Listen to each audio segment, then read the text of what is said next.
every time that there's a surge in travel, we have a surge in cases in this country. We know that many of our variants have emerged from international places, and we know that the travel corridor is a place where people are mixing a lot. We are really trying to restrain travel at this current period of time, and we're hopeful that our next set of guidance will have more science around what vaccinated people can do, perhaps travel being among them. That was CDC Director Dr. Rochelle Walensky explaining why people who are fully vaccinated are still being urged to avoid non-essential travel. Right now is around the time students would typically be on spring break.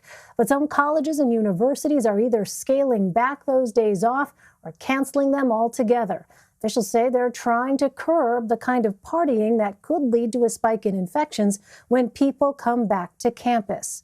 Florida is one of the top destinations for spring break. The state has had more than 1.9 million total cases since the start of the pandemic.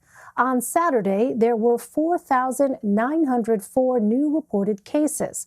The state's 7-day case positivity rate on Saturday was 5.7%. Now, for context, New York's was 3.15% and California's was 2.1%. Let's go ahead and bring in Miami Beach Mayor Dan Gelber. Mayor Gelber joins us now. Mayor, welcome. Thanks very much for being with us. Happy to be here, Elaine. So what has spring break looked like for your city so far?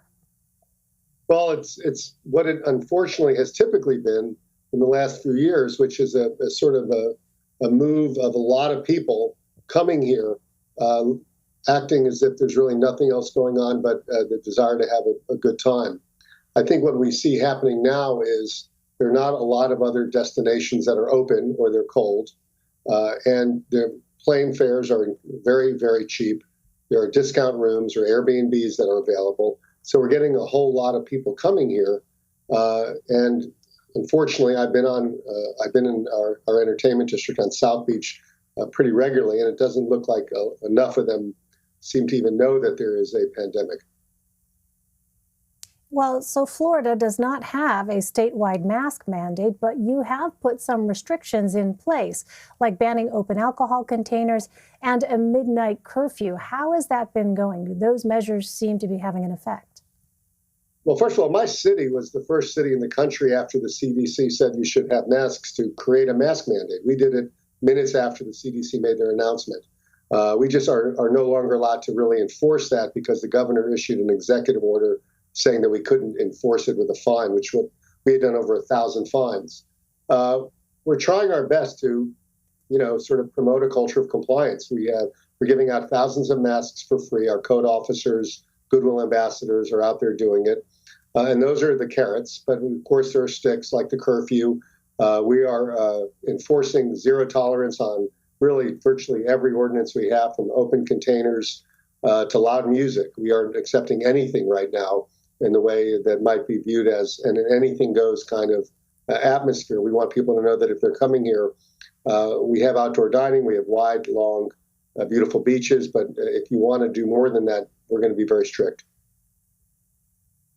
So how concerned are you about a COVID case spike after the spring break period ends? Well, I'm very concerned, and for obvious reasons. First of all, our county is in the middle of a pandemic. Every day, dozens of people potentially die in our county. Sometimes it's less, sometimes it's more, but that's every single day. We have the variant is here, the British variant is here, and with all these folks coming from all over really the country and the world, it's pretty clear that they're not just bringing a desire to have a good attitude. They may well be bringing the virus or variants of the virus. So that's not particularly good. And although we have some natural advantages of everybody being outdoors, I think at night the bars are still too crowded. And we find some parties that are illegal. Some places are staying open when they're not supposed to.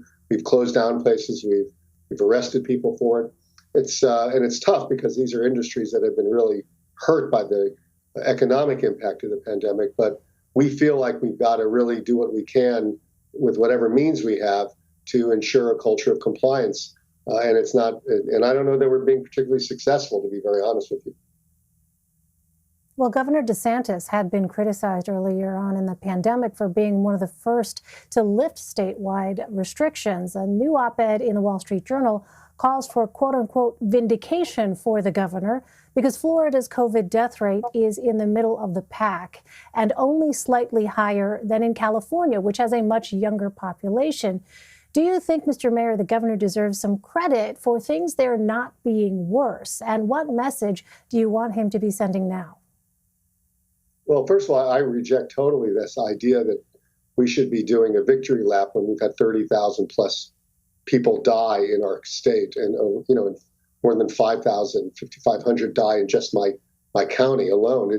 This year, and we'll hit the 1-year anniversary in 2 days, will be more people will have died from COVID in Dade County than any other cause in, I think, the history of Dade County in a year period. So, there's no one should be happy. I would just say this. You can't compare yourself to other states. You have to compare yourself to what you do. And I track this pretty carefully. Every time we've opened up, and every time we've opened up without allowing us to impose a mask mandate, there's been a spike in hospitalizations and deaths. So whatever you want to say, there's no question that irresponsible activity creates hospitalizations and death. I don't understand why the governor will not lend to this effort a voice saying to wear a mask. He has literally just said, he's hosted people who don't think we should wear masks. And I don't understand that. I work with so many other mayors, many of whom are Republican, and we all are really sort of dumbfounded that there's not sort of a chorus of all of us, including the governor, saying the same thing. We really need him to lead us on this and telling people not to do things that are not safe. But instead, I think he's just sort of talked about how he wants everything opened up and he's not going to close anything. And we want things opened up, too. We just want to do it in a safe or a safer way, at least.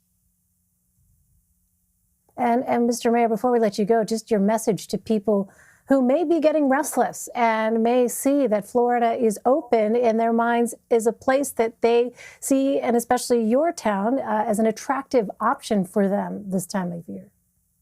Look, if you're coming here because you think this is an anything goes place, please don't come here. And if you do, there's a really good chance you're going to be arrested. We are arresting many more people than we ought to be, because frankly, it's never good to be arresting this many people, but we have no other options given the convergence of a pandemic as well as sort of a desire of people to come here and do things they ought not be doing. So we are very serious about enforcement, and please don't test us. You will not like the result. Miami Beach Mayor Dan Gelber. Mr. Mayor, thank you very much for joining us. Thanks, Elaine.